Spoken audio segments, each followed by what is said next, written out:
Kat, is like lahat kasi ng risk, wala namang guarantee if it will be successful or not.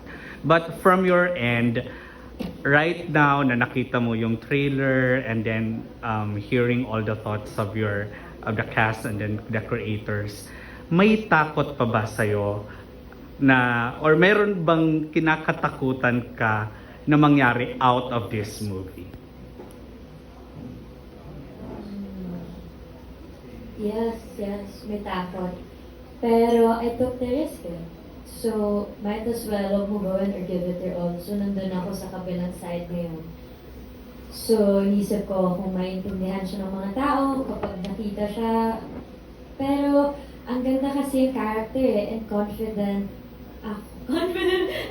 Confident ako na after watching it, more than the yung ganito ka-dark na character, may matututunan pa rin sila. So, nakakatakot. Nakakatakot kasi syempre, meron din akong mga kailangan alalayan ng mga moms, mga parents na sumusuporta din sa akin, may mga bata. And then maybe pag mapanood nila, isipin nila na, it's just a role na kailangan din nila sa akin ibigay yung room na yun for growth to create these kind of roles. Hindi ito yung magiging last.